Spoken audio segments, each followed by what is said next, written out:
नमस्ते अनि welcome to my channel. आज चाहिँ पोखराको चिल्लेढुङ्गामा यस्तो ठुलो पानी पर्यो। म चाहिँ ब्याङ्कबाट चाहिँ विथड्र गरेपछि बाहिर स्कुटर मैले पार गरेको थिएँ अनि त्यहाँ पार गर्दाखेरि यसरी पानी परेको भारी विषय पानी परेको छ आज पोखरामा हैन। तपाईहरुले त्यहाँ देख्न सक्नुहुन्छ। आज चाहिँ पानी यस्तो ठुलो परेको छ। Guys how are you, welcome to my channel. आज चाहिँ यस्तो पानी परेको छ। त्यो पानी परेकोमा चाहिँ तपाईँहरूलाई यहाँ देखाउनु गएपछि यस्तै पानी परेको छ। तपाईँले पानीको अब परेको देख्न सक्नुहुन्छ। हेर्नुहोस् है तपाईँहरूले यहाँ तल हेर्नुहोस्। यो चाहिँ मेरो घर होइन, मेरो घरको तल हेर्नु यस्तरी पानी परेको छ। यस्तरी पानी परेको छ। तपाईँहरूले उहाँ हेर्नुहोस्, उता हेर्नुहोस्, पानी परेको छ, पानी परेको छ, एकदम पानी परेको छ।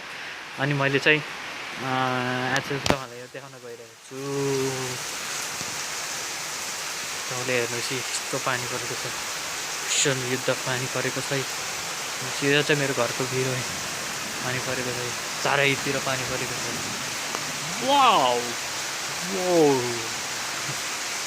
तपाईँहरूलाई यहाँ देखाउनु गइरहेको छु। यसरी हेर्नुहोस् यस्तो पानी परेको छ। यहाँ हेर्नुहोस् है तल यस्तो थोपो पानी झरेको छ। यसरी पानी झरेको छ, पानी परेको छ। यसरी हेर्नु है त्यो ठुलो पानी दिनदिनै आज 4-5 दिन पानी परेको छ है। हेर्नुहोस् है यस्तै दिन हेर्नु बादल यसरी पडिरहेको छ।